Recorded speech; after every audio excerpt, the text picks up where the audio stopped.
wabarakatuh. Selamat datang, kita sedang berada di Kopi Bedak di Jember, yaitu UMKM khas Jember, dengan Bapak siapa? Doni. Dengan Bapak Doni selaku Owner Bedak, bukan Bedak. Oh, Bedak. Oh, Bedak. bacanya Bedak. Oh, bacanya. Itu kalau boleh tahu Bedak itu artinya apa ya? Kalau dulu karena usaha saya itu kecil kayak bedak di dalam pasar kan sebutnya bedak. Ya. Hanya waktu pertama kali saya usaha kedai itu saya namakan bedak. Awalnya seperti itu. Tapi ketika tahun 2018 ketemu dosen ini sastra, diarahkan bedak itu dirubah menjadi huruf G. Ternyata setelah dijadikan huruf G, arti bedak itu berburu. Makanya artinya logonya bedak, kopi di tembok. Oh iya. Ada perubahan inilah, perubahan apa namanya, filosofi. Awalnya itu karena usaha kita cuma kayak bedak pasar, akhirnya sekarang jadi usaha sekarang ini macam-macam, ada grocery, ada pelatihan. Untuk sejarah berdirinya Kopi Bedak ini dari sampai awalnya itu merintisnya mulai tahun kapan ya Pak? Sampai sekarang sudah bisa berdiri. Iya. Berdiri 2016 berupa kedai kecil, karena kedai kecil yang depannya Royal yang saya gunakan itu bangunan bekasnya ATM. Bangunan ATM kan kecil, Iya. kapasitas 2 ATM, jadi ukurannya 2,5 kali 3,5. Itu awal kita mendirikan Bedak Kopi yang berbentuk kafe. 2016-2017 itu tak handle sendiri, saya jadi sendiri jadi baristanya di situ. Kemudian di 2017 saya beralih ke petani, tergabung di koperasi kopi di Sukorambi dan di petani kopi Jembuk. Kenapa saya jadi petani? Karena pada saat usaha kedai ada kendala di bahan baku. Bahan baku yang disediakan itu tidak konsisten. Jadi 2017 saya jadi petani. Nah, ketika jadi petani, di kelompok petani itu banyak kendala. Salah satunya bahan baku kopi yang berlimpah. Hanya dari sana terpikir membentuk rumah produksi, jadi Bedak Kopi Roaster ini. Dalam perjalanannya, ketika pandemi, kafenya kita tutup, kita fokus ke industri. Nah, selama pandemi kan kita isi kesibukan itu dengan belajar lewat Zoom kan, belajar kopi macam-macam sampai sertifikasi kita ikut. Ternyata kendala terkait pemasaran itu salah satunya edukasi. Akhirnya terbentuklah lembaga khusus pelatihan ini. Jadi kita punya prosesnya itu mengalir saja sih. Ketika ada kendala, carikan solusi. Jadi ketika ada masalah, itu kan ada ilmu yang kita dapatkan. Dari ilmu akhirnya dapat yang sekarang ini rezekinya sekarang ini. Kalau untuk tantangan yang lebih signifikan itu gimana? Tantangan terkait apa dulu tantangan? Dalam pemasarannya mungkin. Kalau pemasaran kita memang mencari pola. Dulu kalau orang bilang kan pemasaran harus lewat marketplace, tapi ternyata tidak semua produk itu cocok di marketplace. Kalau kami sendiri lebih cocok ke pusat oleh-oleh.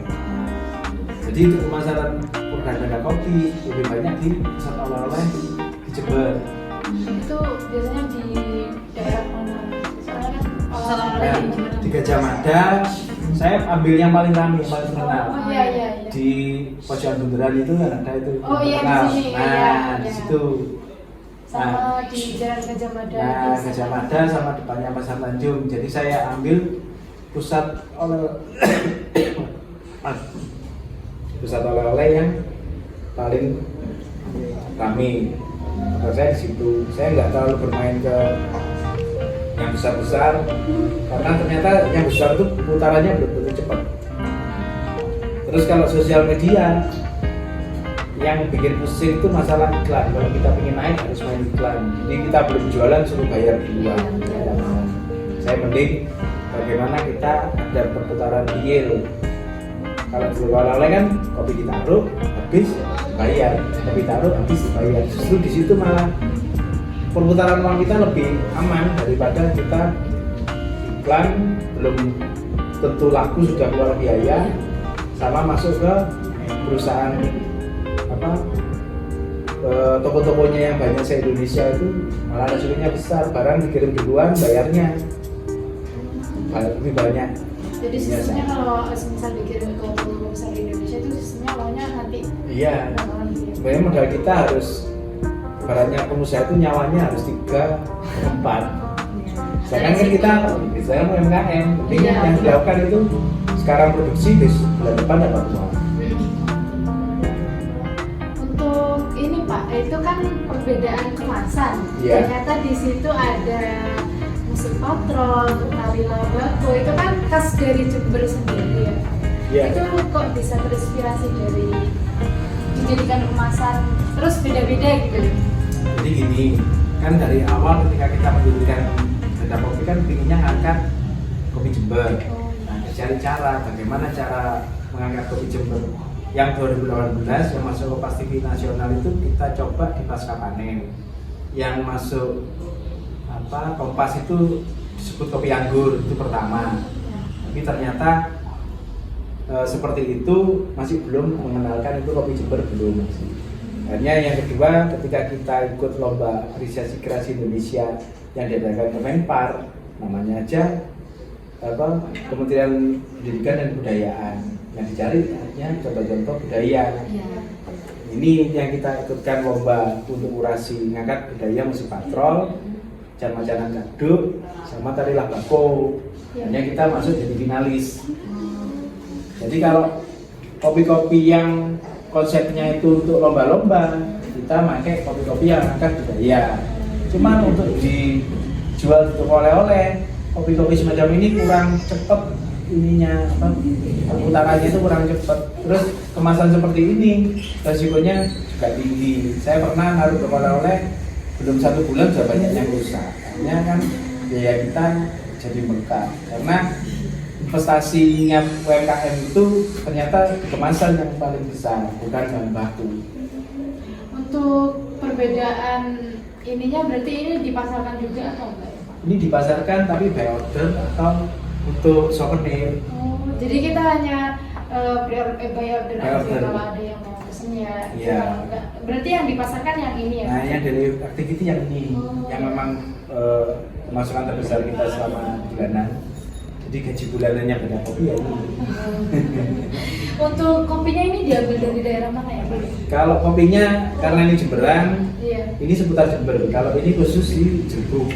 Memang kita punya kebun di sana. Oh, kalau yang kemasan ini dari Jember Oh, ya Pak? iya. Kalau ini Jemberan daerah Jemberan. mana aja Pak? Kalau dari teman-teman kita ya dari Jembruk sendiri ada, dari Silo ada, Harjo juga ada, Sempolan juga ada. Jadi lebih ke arah blend sebetulnya, Arabica blend, Robusta blend, Hibernal blend. Kalau yang Jemberan, karena kalau Jemberan kan ya namanya Jemberan berarti kan seputar Jemberan. Iya. Untuk yang ini harganya berapa ya Pak? Kalau bedanya hanya selisih 5.000. Kalau Iya. yang kemasan seperti itu per 100 gramnya 25, tapi kalau kemasan seperti ini 20, itu yang Arabica. Dengan contohnya Arabica. Tapi ini packagingnya menarik sekali bagus. Nah, Gitu. makanya untuk lomba-lomba itu memang Iya. kalau ada kurasi lomba apapun tingkat nasional ini yang saya majukan. Soalnya ini udah membawa Nama budaya, nama ya. budaya Jember juga kan Pak. Cuman ya ini kalau tahu untuk oleh-oleh resiko rusaknya itu tinggi. Oh iya. Makanya saya Ini by by order.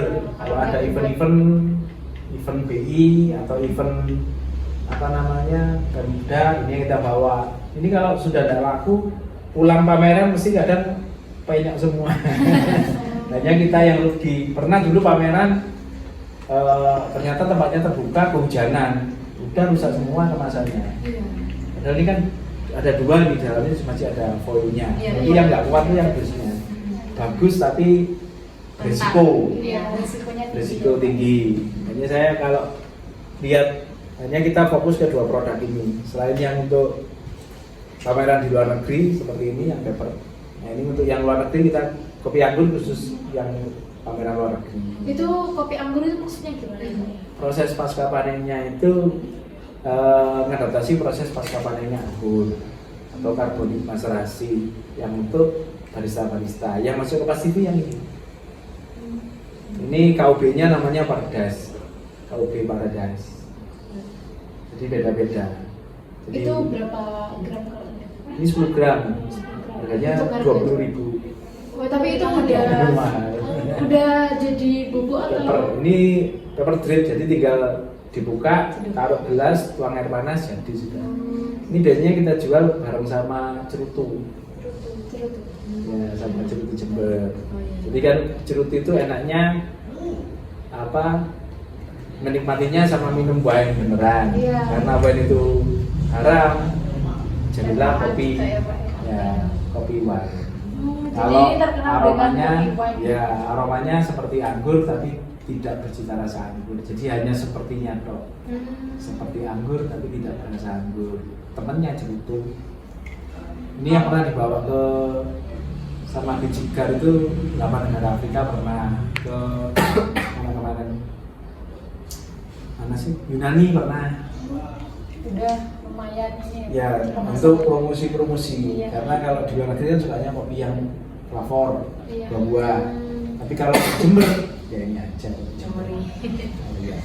Untuk produknya ini ada berapa macam selain ini? Apa hanya ini saja? Hanya kalau setelah pandemi kita fokus ini. Kalau dulu sebelum pandemi banyak kita. Setelah pandemi kan kita mulai mengurangi kerugian, mulai fokus mana yang lebih laku-laku. Akhirnya kita mengerucut untuk jenis kopi Jemberannya Arabica, Liberica, Robusta, bahan bakunya dari beberapa titik. Jadi Untuk- dari satu titik.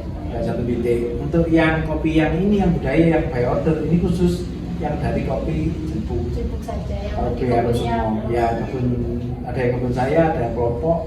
Nama kopinya Kopi Harum Sukmo. Itu ada sendiri kelompoknya. Kebetulan saya di situ jadi salah satu bidang, makanya saya lebih mudah dapat kopi karena saya ikut di organisasinya. Iya, iya, iya. Kalau yang di sini sekretaris asosiasi petani kopi itu saya di situ.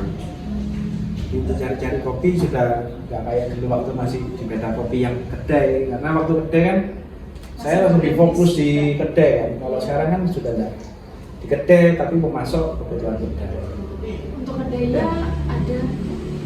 Setelah pandemi kita tutup, tapi kita lebih fokus masuk di kebutuhan kedai-kedai di sekitar Jember. Yang terbesar itu Kota Sinema. Oh ya, Sinema Mall itu terbesar, saya ke situ. Sisanya kecil-kecil sini aja. Ini kan dari kemasannya kan beda warna sama beda konsep. Ini untuk rasanya sama. Enggak sama. Oh, enggak Jadi sama. kan kalau kita mengingat itu kan kalau kita jelaskan susah. Misalkan beli kopi patrol kan susah. Ya, pengingatnya warna. Kalau orang beli minta yang kemasan merah. Ya, ini. Oh. Jadi kemasan merah itu Arabica. Oh. Kemasan oranye itu Liberica, kemasan coklat itu Robusta. Hanya mengingat warna. Iya, terus kenapa ya Pak kok terinspirasi banget sama budaya Jember? Padahal kan budaya Jember ini jarang dikenal Mas kan Pak ya, untuk sama masyarakat sekitar. Bahkan yang orang Jember itu masih nggak tahu budaya aslinya kita itu apa. Jadi kopi itu seperti lokomotif. Belakangnya kita bisa narik gerbong. Nah, gerbong apa yang mau kita tarik? Misalkan kita ingin mengenalkan budaya Jember lewat kopi. Nah, ini salah satu media kan, media promosi. Ibaratnya kita apa? Mendayung perahu dua tiga pulau terlampaui. Kita Iya. jualan kopi sekalian promosi kan gitu. Ini jadi Soalnya ini kemasannya benar-benar unik gitu. ya karena memang dari awal memang konsep seperti itu. Saya kepingin angkat apa yang diangkat karena waktu itu untuk kurasi Kemenparekraf, akhirnya saya angkat budaya. Awalnya itu idenya bikin ini, tapi ketika berapa kali pameran resiko kerusakan tinggi, akhirnya ini khusus by order. Untuk ini Pak, untuk tanggapan dari pemerintah sama dukungan dari pemerintah gimana? Kalau dukungan pemerintah kan ini gerakan kayak ini lagi pelatihan barista pakai dana cukai tembakau. Berarti kan mengangkat salah satunya mengangkat potensi Jember dari sudut hilir berarti kan bagaimana mendekatkan antara kopi dengan penikmat kopi, akhirnya dilatih baristanya. Tentunya mengalir ketika kita sudah punya ilmu barista, kita jualan kopi, kita mulai tahu kendala apa yang kalau kita mengelola kedai kopi kayak saya dulu. Kendala ketika mengelola kedai kopi adalah kebutuhan kopi yang kita cari itu terbatas, kecuali kita bermain kopi Nusantara. Tapi padahal kalau kita ngomong kopi Nusantara, sebenarnya gini, Mbak tahu ini kopi Arabica tulisannya kan? Iya. Kalau isinya tak isi bukan Arabica Jember, kan nggak tahu. Iya, soalnya bukan cinta Nah, kopi. saya dulu kena seperti itu. Pernah jualan kopi gayo, ternyata isinya bukan kopi gayo. Yang komplain petani gayonya. Karena saya kan waktu dulu main kedai persis di depannya Hotel Royal, jadi tamunya saya nggak ngerti, nggak bisa menfilter. Banyak tamu saya waktu itu justru dari luar Jember.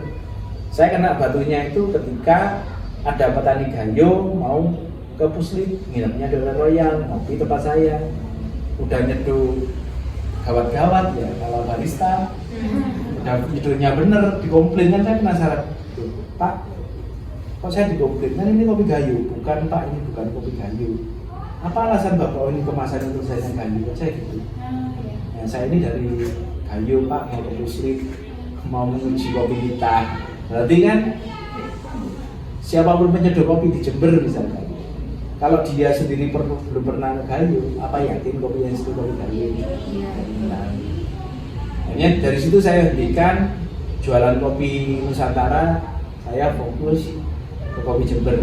Soalnya mau dikomplain, kita namanya kan gampang. Pak, ini bukan kopi Argopuro. Loh kok bisa dong saya petani? Karena kalau kita mempelajari kopi Nusantara kan terlalu banyak juga. Iya, Kita nggak terlalu bisa fokus ke ribet. satu saja yang bisa kita wawancarai dengan Bapak Doni selaku owner dari Bedak Kopi ya. Jangan lupa kunjungi Bedak Kopi atau beli produknya di mana? Jalan Jawa 2 nomor 4 untuk outlet produksinya atau oleh-oleh terkenal sekitar Jember. Mungkin itu saja yang bisa kami minta. Oke, ya, maaf apabila ada kesalahan kata atau tingkah laku kami. Terima kasih banyak Ya. Bapak atas ilmunya dan sudah sharing-sharing sama Ya. kita. Ya.